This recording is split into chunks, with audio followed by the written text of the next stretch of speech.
मेहराब रुख यार को क्या वास्ता सर से, इस बज़म में सजदे किए जाते हैं नज़र से। ये पीर परस्ती का मज़ा शौक जिगर से, मुर्शिद को कोई देखे तो खुसरू की नज़र से, मुर्शिद को कोई देखे तो खुसरू की नज़र से।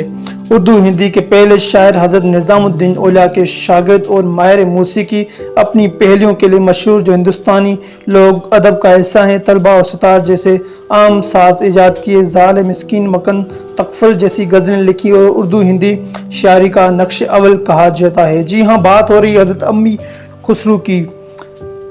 अमीर खुसरू इन नागुदा रोजगार हस्तियों में से एक थे जो सदियों बाद कभी जन्म लेते हैं। खुसरू ने तुर्की नस्ल होने के बावजूद कसरे नस्ली और कसरे लसानी हिंदुस्तान को एक वहदत की शक्ल देने में बेमिसाल किरदार अदा किया।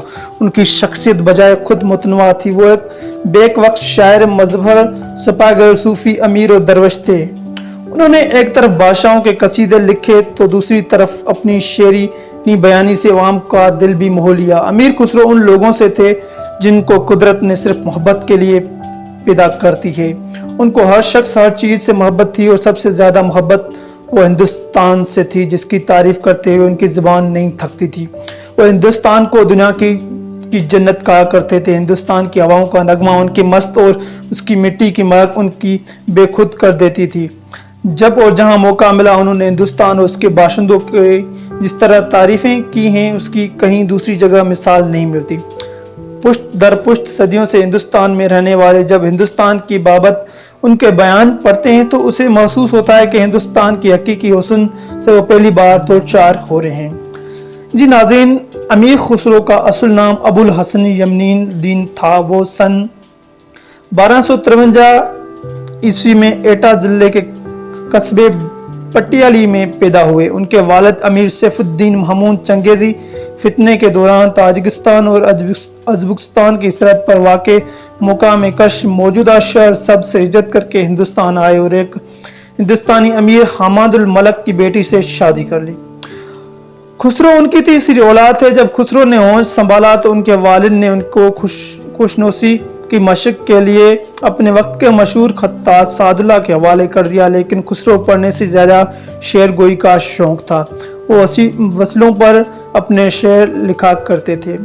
शुरू में खुसरो सुल्तानी तखल्लुस करते थे, बाद में खुसरो तखल्लुस अख्तियार किया।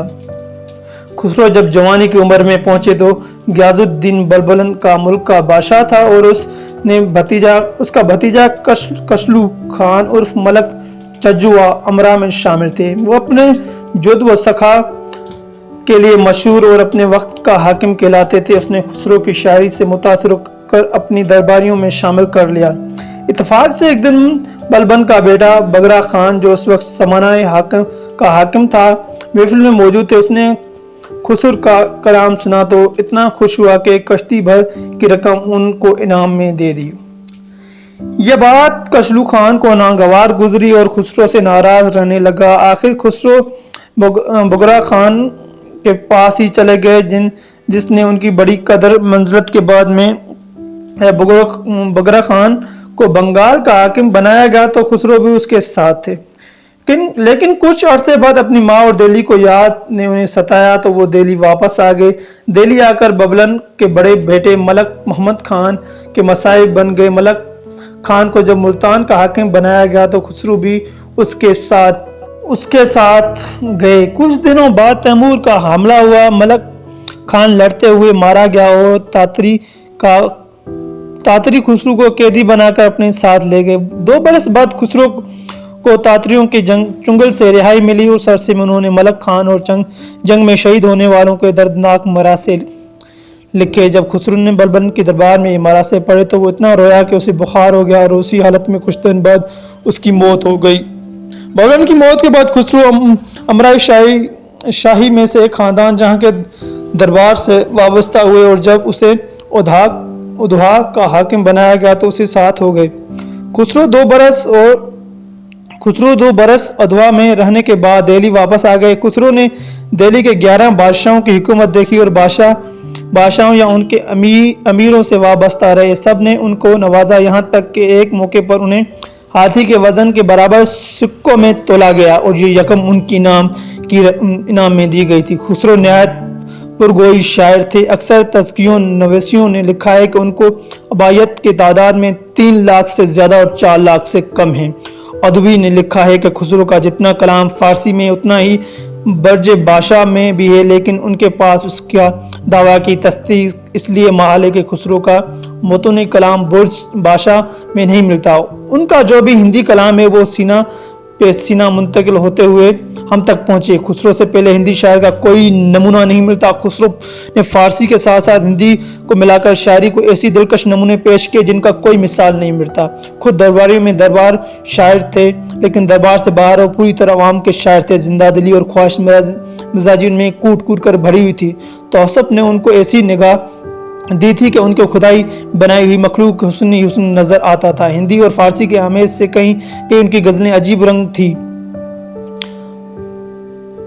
चश्तियाँ ना सुनी हो तो उनकी गज़लों में से अगर चश्तियाँ ना सुनी हो तो इसके पुरसोर मगर आमेज लतुफ़ से महरूम रह गया हो। शायर होने के साथ साथ खुसरो एक बड़े मूसीकार भी थे। सितार और तबके की ईजाद का सरा भी उनके सर जाता है। उसके अलावा उन्होंने हिंदुस्तान और फारसी के रगों से इम्तियाज नए राग ईजाद किए। राग दीन दर्पण के मुताबिक उनके रागों में साजगारी, बागरोज़गी, इश्क, सरपस, फरदोस, मवाक शामिल है। खुसरो ने कव्वाली का फ़न का दर्जा दिया और मुताबिक खुसरो पहले और आखिरी मूसीकार है जिन्हें नया का खिताब दिया गया। उनका दावा खुसरो के अहद अकबर के शान के मशहूर मूसीकार था। हिंद के बड़े मूसीकार थे। खुसरो को हज़रत निज़ामुद्दीन औलिया से ख़ास निस्बत थी, हालांकि दोनों की उम्र में 2-3 साल का फ़र्क था। खुसरो ने 1286 में ख्वाजा साहब के साथ हाथ पर बैत की और ख्वाजा साहब ने ख़ास टोपी जो उसके सिलसिला अलामत थी खुसरो को अता की थी, अपने ख़ास मुरीदों में शामिल कर लिया था। बैत के बाद खुसरो ने अपना सारा माल व असबाब लुटा दिया। अपने मुर्शिद उनकी अकीदत इश्क की वजह से दर्जे को पहुंची हुई थी कि ख्वाजा साहब भी उनसे ख़ास लगाव था। कहते हैं कि जब क़यामत में सवाल होगा निज़ामुद्दीन औलिया क्या लाए हो, तो मैं खुसरो को पेश कर दूंगा। ये भी कहा करते कि एक कब्र में 2 लाशें दफन करना जायज़ होते, अपनी कब्र में खुसरो को दफन कर देता है। जिस वक्त ख्वाजा साहब का विसाल हुआ तो खुसरो बंगाल में थे। खबर मिलते दिल्ली भाग गए और कुछ ज़रो माल था सब लुटा दिया और स्यापोश होकर ख्वाजा की मज़ार पर मुजावर बनकर बैठे रहे। 6 माह बाद उनका इंतकाल हो गया और मुर्शिद के कदमों में दफन कर दिया गया। बराबर में इसलिए दफन ही किया गया ताकि आगे चलकर दोनों का जुदा कब्रों का निशान हो सके। अमीर खुसरो शाद हस्तियों में से एक थे जिन पर सरस्वती और लक्ष्मी एक दूसरे के दुश्मन होने के बावजूद बेक वक्त मेहरबान थी। खुसरो ने बहुत मसरूफ़ लेकिन पाकीज़ा ज़िंदगी गुजारी और अपनी सारी तवानाई शायरी और मौसीकी के लिए वक्फ कर दी। उन्होंने निस्ला के मुल्की होने के फतह हुक्मरान तबके से ताल्लुक़ रखने के बावजूद मखलूक हिंदुस्तान तहज़ीब को तामीर और खुश अवल का पैगाम दिया।